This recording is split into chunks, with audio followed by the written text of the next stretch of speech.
এই মোবাইলটা মডেল হচ্ছে Oppo A5s, আর এই মোবাইলটার সমস্যা হচ্ছে মোবাইলটা স্লো চার্জ হয়।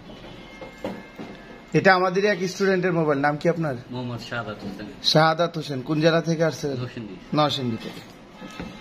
এটা আমাদের এক নরসিংদী ভাইয়ের মোবাইল, আর এটার মডেল হচ্ছে Oppo A5s, আর এই মোবাইলটার সমস্যা হচ্ছে মোবাইলটা স্লো চার্জ হয়। অর্থাৎ মোবাইলটা যদি চার্জে লাগায় রাখে তাহলে অনেকটা সময় নেয় চার্জ হওয়ার জন্য। বুঝতে পেরেছেন? কি কি সমস্যা আছে এটার মধ্যে আপনি একটু বলেন। স্যার আগে চার্জ দিলে মিনিটের ভিতরে ফুল চার্জ হয়ে যেত। ওনার একটা শূন্যতা মোবাইল দিয়ে বলেন আপনি বলেন। আগে চার্জ দিলে অন্তত 40 মিনিটে ফুল চার্জ হয়ে যেত। 40 মিনিটে টাইপ বি সাপোর্টেড কোনো চার্জিং পোর্টের মোবাইল 40 মিনিটে চার্জ হয় না, অন্তত পক্ষে ঘন্টা 1.5 ঘন্টা লাগে। মোটামুটি অনেক তাড়াতাড়ি হয়। হ্যাঁ, আচ্ছা। কিন্তু এখন স্যার প্রায় 2.5-3 ঘন্টা হয়ে যায়। মানে 2.5-3 ঘন্টা সময় লাগে মোবাইলটা চার্জ হইতে, তাই তো? আগে যখন প্রথম অবস্থায় ছিল মোবাইলটা একটু মানে তাড়াতাড়ি চার্জ হইতো, এখন একটু চার্জটা দেরি করে হয়, এই তো বিষয়টা। আচ্ছা, তো আমরা শুরু করি, কি বলেন? একটু লক্ষ্য করবেন, মোবাইলটা বর্তমানে চালু আছে, টাচ কাজ করে না। একটু লক খুলে দেন। লকটা কত কত বলেন? 01 এত বড় লক? 0407। ঠিক আছে, আমরা একটু ব্রাইটনেসটা বাড়িয়ে দিই যাতে ক্লিয়ার দেখা যায়। ওকে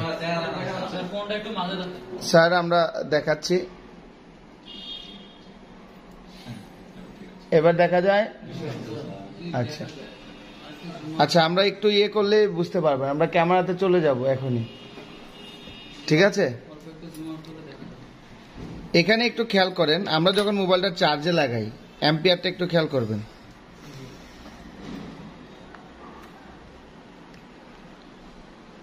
আমরা চার্জে লাগিয়েছি, চার্জিং এর আইকন দেখাচ্ছে। অ্যাম্পিয়ার কত নিচ্ছে? 1.3 নিচ্ছে স্যার। 1.3 অ্যাম্পিয়ার নিচ্ছে। তাইলে কি ঠিক নিচ্ছে? এটা কিন্তু আপনাদের চার্জিং এর সম্বন্ধে প্রথম ক্লাস। চার্জিং সম্বন্ধে কিন্তু আপনাদেরকে এর আগে ক্লাস করানো হয় নাই। একটা টাইপ বি সাপোর্টেড চার্জিং পোর্টের যে মোবাইলগুলো, টাইপ বি সাপোর্টেড যে চার্জিং পোর্টের মোবাইলগুলো আছে, ওই মোবাইলগুলোর ক্ষেত্রে চার্জে লাগালে কত অ্যাম্পিয়ার পর্যন্ত নিবে এই বিষয়টা কিন্তু আপনাকে ক্লিয়ার হতে হবে। আপনাদের কাছে টাইপ বি সাপোর্টেড মোবাইল আছে? Type B charging port supported আছে? জানেন এটা টাইপ বি না? আমরা এখানে আরেকটা মোবাইল, আপনার মোবাইলটা দ্রুত চার্জ হয়? আপনারটাও সমস্যা আছে?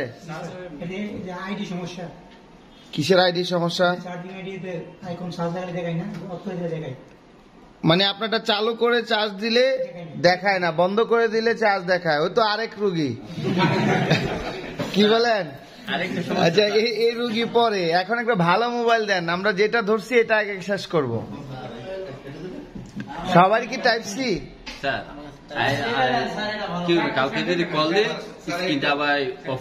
আচ্ছা, এটা হচ্ছে সেন্সর। তো এখানে আমরা আরেকটা মোবাইল পেয়েছি। এই মোবাইলটার খেয়াল করেন, এটা লাগাইলাম 1.6 অ্যাম্পিয়ার নিচ্ছে। কত নিচ্ছে? 1.6। তাহলে ঠিক কত হলে? এখনো কিন্তু চার্জ নেওয়া শুরু করে নাই, চার্জিং এর আইকনটা শুধু দেখাচ্ছে, এখনো চার্জ নেওয়া শুরু করে নাই পরিপূর্ণভাবে। একটু অপেক্ষা করো, আমরা অপেক্ষা করবো যে চার্জিং এর চার্জিং এর পার্সেন্টেজ নিচ্ছে কত? 1.6ই আছে, তাই না? তার মানে ঠিক আছে। দেখুন, টাইপ বি চার্জিং পোর্ট যে মোবাইলের মধ্যে দেওয়া আছে, ওই মোবাইলগুলোর ক্ষেত্রে 1.5 অ্যাম্পিয়ার, কমসে কম 1.5 অ্যাম্পিয়ার অর্থাৎ 1.5 অ্যাম্পিয়ার যদি নেয়, তার মানে মোটামুটি ওটা চার্জিং এরিয়া কি আছে? ঠিক আছে। কথা বুঝতে পারছেন? কিছু কিছু মোবাইলে 2 অ্যাম্পিয়ার নিতে পারে, 1.8 অ্যাম্পিয়ার নিতে পারে, তবে সর্বনিম্ন 1.5 অ্যাম্পিয়ার থাকতে হবে। এর নিচে হলে চার্জ স্লো হবে। কথাটা মন থাকবে সবার? টাইপ সির ক্ষেত্রে একটু ভিন্ন। টাইপ সির ক্ষেত্রে কি একটু ভিন্ন, এটা এভাবে না, একটু পাটে পাটে নিতে হবে যাতে কথাটা বোঝা যায় মাঝে মধ্যে। কথা ক্লিয়ার? এখন এই মোবাইলটা যখন চার্জে লাগাইলাম, দেখেন এটা 1% চার্জ ছিল, অলরেডি 3% হয়ে গেছে, অর্থাৎ 2% বেড়ে গেছে চার্জ, তাই না? তাহলে মোটামুটি এটা ফাস্ট আছে। আর আমরা এটা যখন লাগাচ্ছি চার্জে তখন কিন্তু আমাদের চার্জটা বাড়ছে না, বাড়ছে কিন্তু অনেকটা সময় লাগিয়ে বাড়ছে। এটাতে দেখতে পাচ্ছি আমরা 1.3 নিচ্ছে, তাইলে এটা থেকে কম নিচ্ছে না? কম নিচ্ছে, তাই না? তো আসেন আমরা প্রাথমিক অবস্থায় কি করতে পারি, প্রাথমিক অবস্থায় কি করা যায় যদি এরকম স্লো চার্জিং সমস্যা আপনার কাছে আসে। প্রাথমিক অবস্থায় আপনাকে ফার্স্ট টাইম চার্জিং কেবল অথবা চার্জার এই দুইটা জিনিস চেঞ্জ করে দেখতে হবে। আপনি চার্জিং কেবলটা চেঞ্জ করে দেখতে পারেন, কথাটা কি বুঝাইতে পারছি? কিন্তু আমরা এখানে যেটা দেখতে পেলাম, এই যে চার্জিং এর যে কেবলটা আছে, এই কেবলটা দিয়ে অন্য মোবাইল চার্জ দিলে কিন্তু ঠিকই নিচ্ছে অ্যাম্পিয়ারটা, তার মানে কেবলটা কি আছে, ঠিক আছে। আর এই মোবাইলের সাথে যে কেবলটা ছিল এটা কি আছে আপনার কাছে? আচ্ছা, এই মোবাইলটা, এই কেবলটা দিয়ে আপনার মোবাইলটা চার্জ দিতেন, তাই তো বিষয়টা? তো আমরা এই কেবলটা দিয়ে একটু দেখব যে এই কেবলটা দিয়ে চার্জে লাগালে কত অ্যাম্পিয়ার নেয়। আমরা এই কেবলটা খুলে দিলাম, খোলার পর এই কেবলটা লাগাবো, দেখা যায়? আমরা এই কেবলটা খুলে দিলাম, দেওয়ার পর এবার এটা লাগাবো। কত নিচ্ছে? 1.3। তার মানে সেম টু সেম। আমাদের এই যে এই কেবলটা দিয়ে যখন চার্জ দিচ্ছিলাম তখনও 1.3 নিচ্ছিল, এটা দিয়ে নিচ্ছিলাম তাও 1.3 নিচ্ছিল, ঠিক না ব্যাটিক? এখন আমাদের যেহেতু কেবলটা চেঞ্জ করলাম, অর্থাৎ চার্জারটাই চেঞ্জ করে ফেললাম, তারপরে একই অবস্থা। তো এখন আমাকে কি করতে হবে? দ্বিতীয় স্টেপে চার্জিং পোর্টটা আমাকে চেক করতে হবে, কথা কি বুঝাইতে পারছি? তো চার্জিং পোর্টটা চেক করার জন্য আপনি প্রথমে মোবাইলটা খুলে নিতে হবে। আপনি চাইলে এভাবে একটু আর করে দেখে নিতে পারেন যে চার্জিং পোর্টটাতে কোনো কার্বন বা ময়লা আছে কিনা। তবে এরকম স্লো চার্জিং এর ক্ষেত্রে বা অ্যাম্পিয়ার যদি ঠিকঠাক না নেয়, সেই ক্ষেত্রে প্রথম অবস্থায় আপনাকে চার্জিং পোর্টটা চেঞ্জ করতে হবে, খেয়াল থাকবে সবার। তো আমরা এটাকে খুলে ফেলবো, ক্যামেরা স্ট্যান্ডটা দিয়া স্ট্যান্ডটা সেট করে ওনাদেরকে সেট করে দাও, তাই লিখতে হয়। এখানে আরেকটা বিষয় দেখুন, আমি এই সিমটা কিন্তু সিম মেমোরি কার্ড খুলে ফেলছি মোবাইলটা চালু অবস্থা। এটা কখনো করবেন না, মোবাইলটা বন্ধ করে তারপর সিম মেমোরি ডিসকানেক্ট করবেন না, এই প্রথমেই, বুঝতে পারছেন? দেখা যায় না, এই যে স্টিকার লাগানো আছে,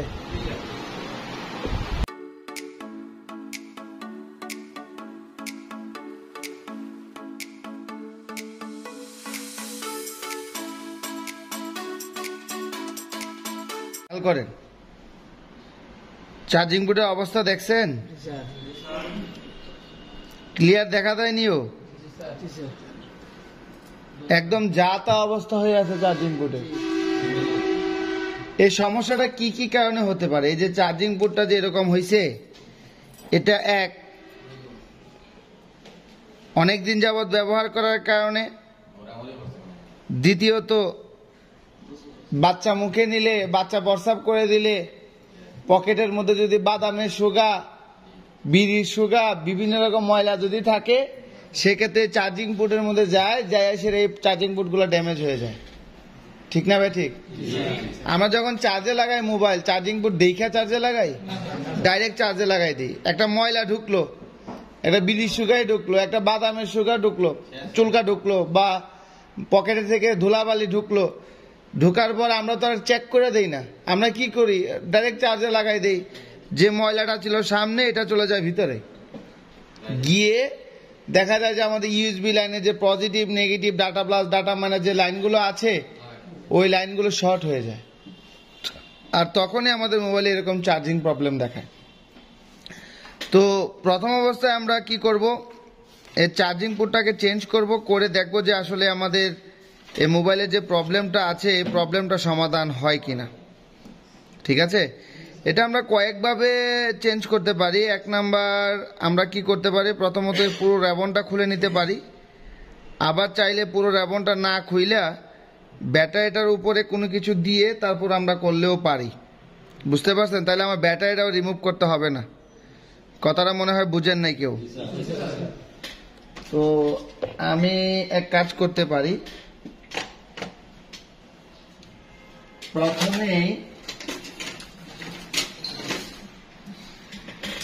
প্রথমে দুইটা রিবুলিং প্লেট দিয়ে নিলাম, বুঝেন নাই মনে হয়, মানে আমি ব্যাটারিটা খুলতে চাচ্ছি না, খেয়াল করেন।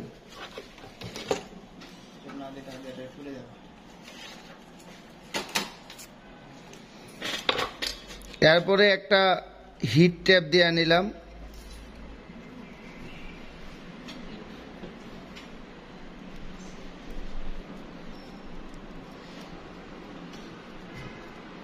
খেয়াল করেন। প্রয়োজন বোধে আরো একটা দিয়ে নিব,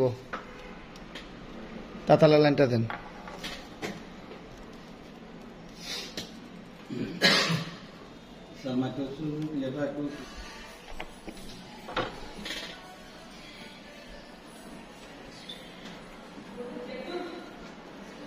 আমরা একটু পেজ দিয়ে নিলাম,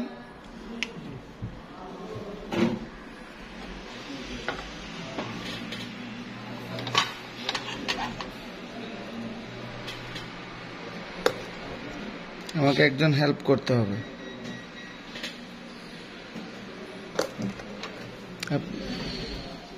হ্যাঁ, আপনি আসেন। কত আছে হিট? 400।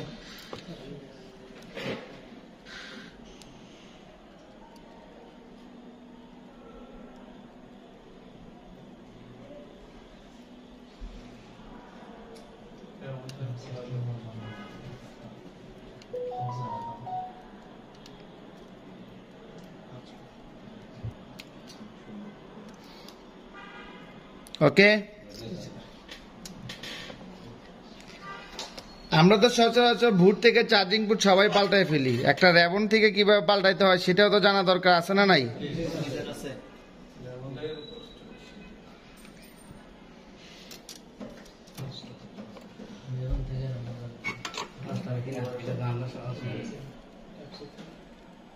দেখা যায় ক্লিয়ার?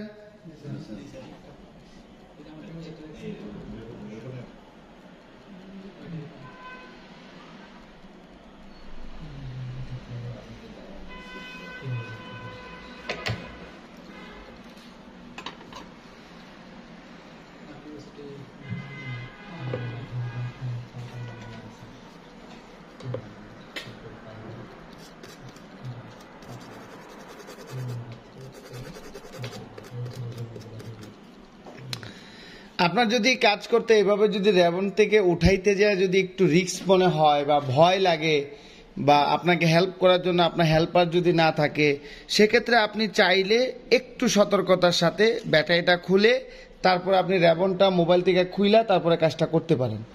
কি বলছি বুঝতে পারছেন? আমি যে এটা দিছি, এই যে স্টিল, এই যে এখানে রিবুলিং প্লেট গুলা দিছি, কেন দিলাম? যাতে আমি যে তাতালটা লাগাইলাম, তাতালটা যাতে ব্যাটারিতে না লাগে। আপনি যদি তাতালটা যদি ব্যাটারিতে লাগে তাহলে কি হতে পারে? ব্লাস্ট হতে পারে না, একটা অ্যাক্সিডেন্ট হয়ে যেতে পারে। সেজন্য আমি তাতালটা একটু যাতে তাতালের হিটটা যাতে ব্যাটারিতে না লাগে, জন্য 3টা স্টিলের প্যানেল, এই যে রিবুলিং প্লেট দিলাম, দিয়ে তারপরে আমি চার্জিং পোর্টটাকে রিমুভ করলাম। এখানে আপনি রিমুভ করার টাইমে কয়েকটা জিনিস ভালোভাবে লক্ষ্য রাখতে হবে। একে, যাতে র্যাবন যাতে ছিঁড়ে না যায়, র্যাবন যাতে ছিঁড়ে না যায়, জুড়ে প্রেসার দেওয়া যাবে না। আর কিভাবে উঠাইছি সেটা তো দেখছেনই, তাই না? একদম ইজি না, বেশি কঠিন কিছু।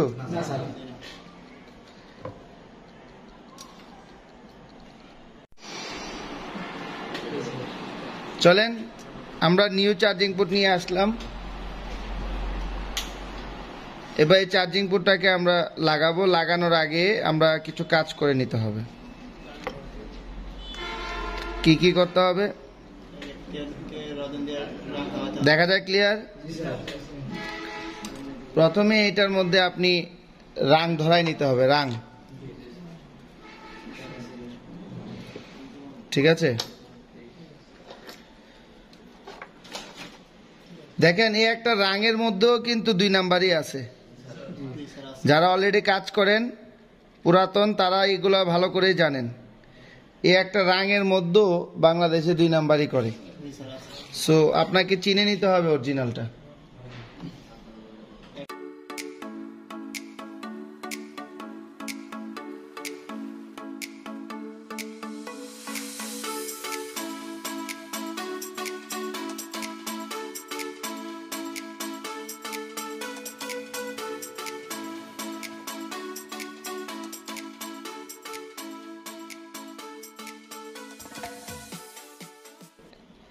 বললে হবে না, এটাকে অ্যাডজাস্ট করে দিতে পারেন।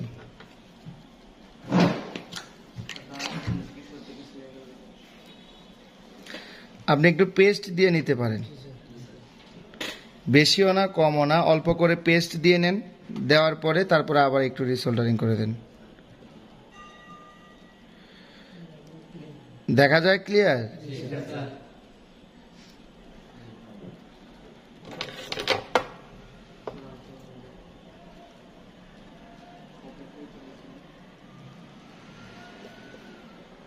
ওকে,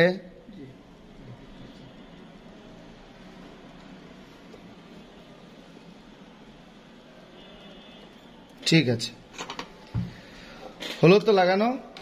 এখন আপনি কি করবেন, এই পেজগুলো যেভাবে আছে এভাবে রেখে দিবেন, একটু ভালোভাবে পরিষ্কার করে দিবেন যাতে কাজগুলো পরিপাটি হয়। আর যে কেউ দেখলে যাতে বলতে পারে যে কাজটা কোত্থেকে শিখছো, যাতে উস্তাদকে নিয়ে কেউ গালি না দিতে পারে। সাবধান, মন থাকবে?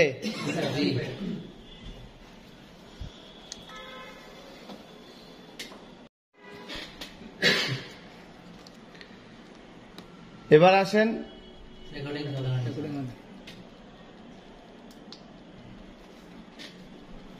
হচ্ছে না?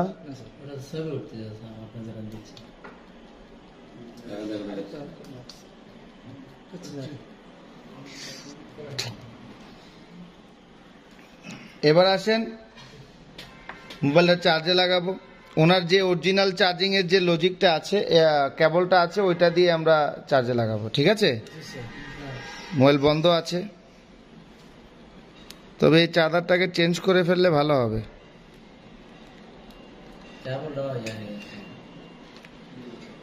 চার্জে লাগালাম, 0.1 নিচ্ছে। প্রথম অবস্থায় কি অ্যাম্পিয়ার নিয়ে নিবে? না, প্রথম অবস্থায় অ্যাম্পিয়ার নিবে না। যখন চার্জ হওয়া শুরু হবে তখন অ্যাম্পিয়ার নেওয়া শুরু করবে।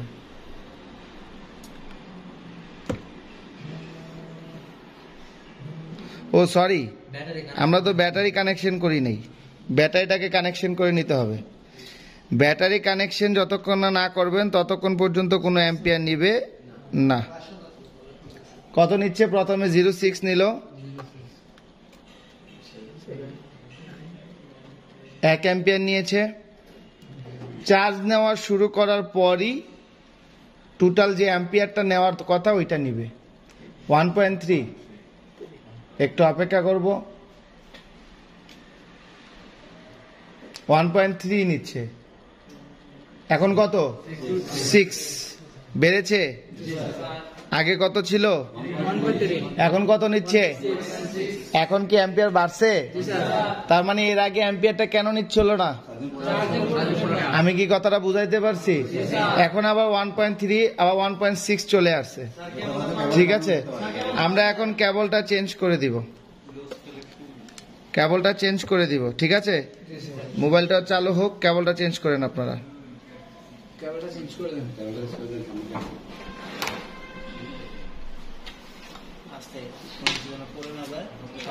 চালু হোক।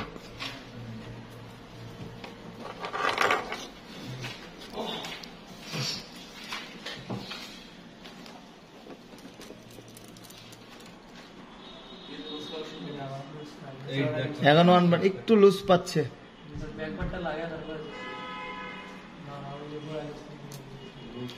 যাই হোক, এখন কত? 1.6 পাচ্ছে তো?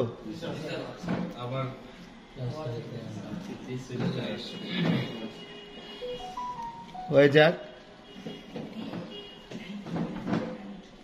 এখন 1.8 আসছিল, 779, অর্থাৎ অলরেডি 2% বেড়ে গেছে। বুঝতে পারছেন? ধরেন চার্জার দিয়ে চার্জ দেন, আরো বেড়ে যাবে। ফিটিং করেন।